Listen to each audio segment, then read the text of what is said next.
ఇప్పుడున్న పరిస్థితులు చూస్తూ ఉంటుంటే అశోక్ తప్పకుండా నెగ్గుతాడని చెప్పేసి కనపడతా ఉంది. ఈరోజు ర్యాలీ చూసినా కానీ ప్రజల స్పందన చాలా బాగుంది. అశోక్ చాలా ఎవరైనా సరే చాలా చక్కగా అతన్ని రిసీవ్ చేసుకుంటున్నారు. రిసీవ్ చేసుకుని నవ్వుమోకంతో అతన్ని దీవిస్తున్నట్టుగా కనబడింది. కాబట్టి ఈవేళ ఉన్న పరిస్థితుల్లో ఖచ్చితంగా 100% మనకి 100% అశోక్ నెగ్గుతాడు. ఇంకోటి ఏంటంటే అశోక్ నెగ్గకపోతే వచ్చే ప్రమాదాలు ఏంటంటే చాలా ప్రమాదాలు ఉన్నాయి.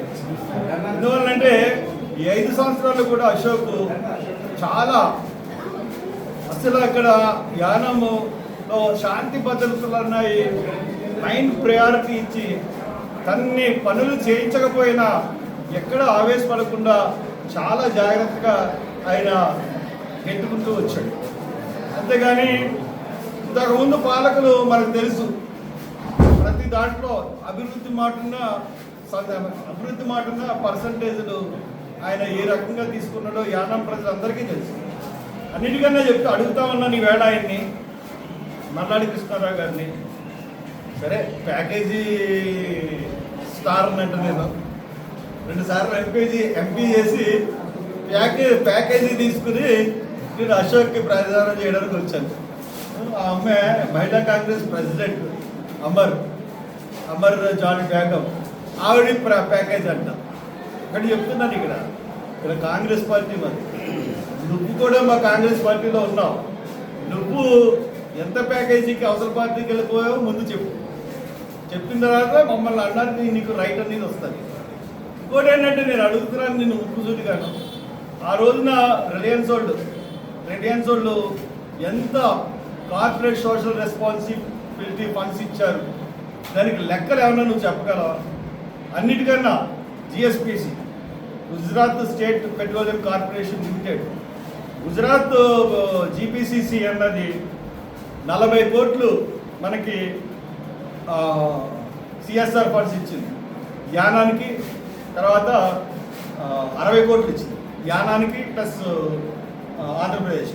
ఆ రేషియో ఎలాగిచ్చారంటే 36 crores ఏమో ఆంధ్రప్రదేశ్కి, 24 crores ఏమో యానానికి ఇచ్చారు. ఆ 24 crores ఏమైనాయో ఇప్పుడు దాకా ఎవరికి తెలియదు. అంటే అలాగా సోషల్ కార్పొరేషన్ రెస్పాన్సిబిలిటీకి వచ్చిన డబ్బు మొత్తం అంతా ఈయన దేనికి కూడా ఒక్క లెక్క కూడా చెప్పే పరిస్థితి ఈ మల్లాడి కృష్ణారావు లేదు. కాబట్టి ఇప్పుడు వచ్చిందంటే ఇతను వస్తున్నది ఏంటంటే మళ్ళీ వీళ్ళ దగ్గర కార్పొరేట్ వాళ్ళ దగ్గర ఇప్పుడు సరిగ్గా వాళ్ళు డబ్బులు ఇవ్వలేదనే కదా ఈ రోజున మన రిజెన్సీని దారుణంగా మూయించేశాడు. మొన్న మళ్ళీ రిజెన్సీ సిరామిక్ ఫ్యాక్టరీ మళ్ళీ పర్మిషన్ తెచ్చుకున్నారట, అది కూడా నాకు తెలియదు. దాన్ని కూడా అడ్డుకుంటాడు. రిజెన్సీ సిరామిక్స్ ఫ్యాక్టరీ అతనే చెప్పాడు, మళ్ళీ అడ్డుకుంటున్నాడు. ఇంతకుముందు ఒకసారి నా ఫ్యాక్టరీని అంతా కాల్ చేశాడు, ఇప్పుడు మళ్ళీ అడ్డుకుంటున్నాడని చాలా క్లియర్గా ఆయన చెప్తాను. కాబట్టి ఇతను అభివృద్ధి నిరోధకుడు. ఈ యొక్క యానానికి ఎంతో పన్నుల రూపాయన వచ్చి పన్నులన్నింటినీ కూడా రానివ్వకుండా చేస్తూ ఉంటాడు. కాబట్టి ఇతన్ని తరిగొట్టండి, అశోక్ గెలిపించండి.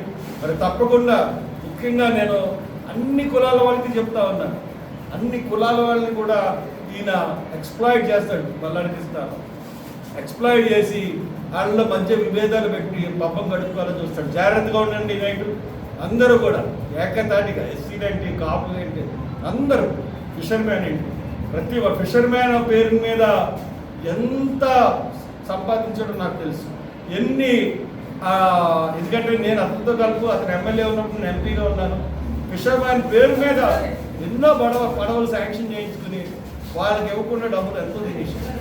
కాబట్టి ఇవన్నీ మీరు మనసులో పెట్టుకుని ఓటు మట్టుకు అశోక్ వేయండి. లేదంటే మళ్ళీ మీ ఫిషర్మ్యాన్ కూడా తోసేసి క్రమంలోకి మళ్ళీ వస్తారు. Thank you.